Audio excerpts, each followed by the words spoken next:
Nothing quite prepared me for the covert racial discrimination that exists in a professional setting such as academia. The subliminal delivery of this type of racism is silent, drip-fed, microaggressive, intangible, and oversighted. I never imagined the level of trauma and struggle I would face as the only person of colour in my first academic role.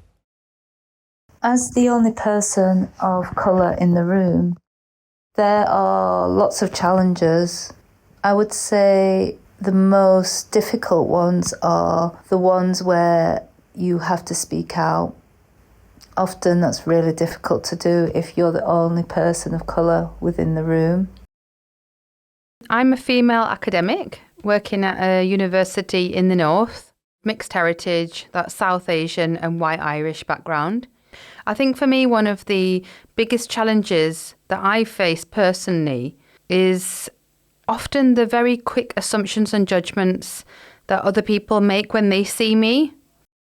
I feel it's related to this typical stereotype that people have that women who are from a South Asian background are passive or oppressed, don't have a voice, and don't really have a space in professional settings, particularly in somewhere like a higher education institution. So I do often feel that I'm dismissed very, very early on. I also don't speak like a typical academic most of the time. So I feel that adds to these quick judgments that people make based on my appearance and then when I open my mouth. Often you are picked out, so you tend to want to hide away a lot. You don't want to make yourself obvious or known.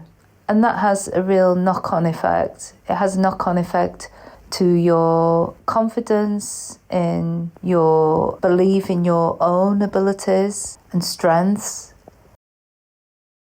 When I started my academic role, I worked full-time. I never questioned my enormous workload. I thought it was normal. I had no mentor and fully relied on the course lead to direct me. I did as I was told. After all, it was my first professional role. I worked well beyond my contracted hours to complete tasks, never questioning my workload. I performed to the highest standard, shared my knowledge and expertise with peers and students. My work became exemplary, and staff with over 20 years' experience were instructed to follow frameworks I created. I respected those I worked with, even though I sensed that some peers disliked me. And I would say that's a real challenge because you're often trying to overcompensate and prove yourself.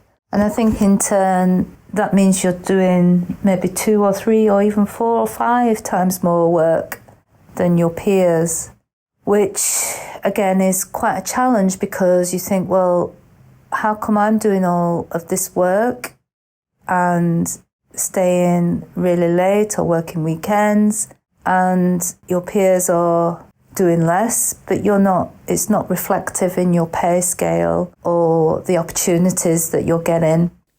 If I do mention my job role, they have shock and they have surprise, and I see it right across their face, and sometimes they'll say it as well. This kind of experience I've had a lot from other colleagues. Occasionally it might be a student that responds to me in that way, but that's not very often. I feel that my students have also shared some of these very similar experiences, particularly students who are also from a South Asian background or female students from a Black background. They've also talked about these same kind of assumptions and stereotypes that people have made on them very, very quickly. An incident I recall within the educational system that had a sense of racial prejudice was on one sports day in high school. A Caucasian male had a fight with an African Caribbean male in my year who was a year older than the Caucasian male. Due to not knowing who was involved in the fight, the heads of year at school decided to call out of class via the tannoy system all the African Caribbean males within our year. At first, we had no clue that it had anything to do with the incident until we were gathered in the one room and were warned as to the incident and our future conduct. At no point were all the Caucasian male from the year below called via the tannoy and given the same treatment that we had received.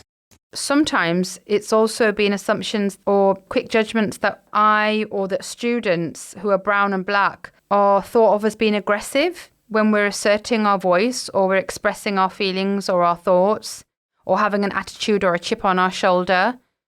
So I'd probably say these issues related to belonging are quite pertinent for myself as a female and as a brown academic staff member.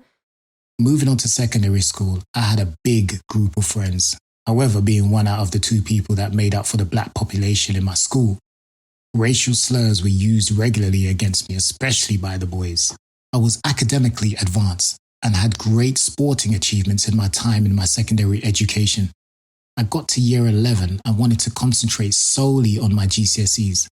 My PE teacher was highly disappointed I didn't want to compete in my final pentathlon competition, leaving me feeling like all I was good for is winning races. I loved English and naturally was good at writing, always having high grades. My English teacher predicted my final grade as C, to which I was extremely disappointed. During my mock GCSE examination, which was externally graded by examiners outside the school, it came back and I achieved an A. I was so excited. My English teacher approached my friend and I.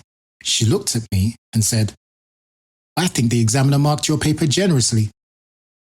My heart sank as I got the highest grade in the class. This totally knocked my confidence. Result day came, and I did indeed achieve a higher grade than she predicted. I was told I would never become a teacher, yet here I am, 18 years later, and I did it.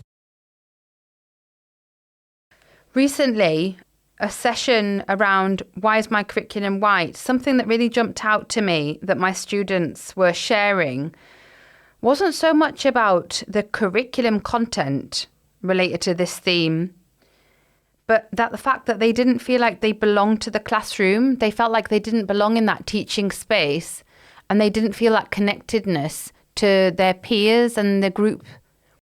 That kind of really took me back initially because I thought when we're talking about why is my curriculum white, it would be related to what was being discussed in the classroom, the materials that were being used, the reading and resources, perhaps the media representation, all those typical things that you would associate with the content of a curriculum.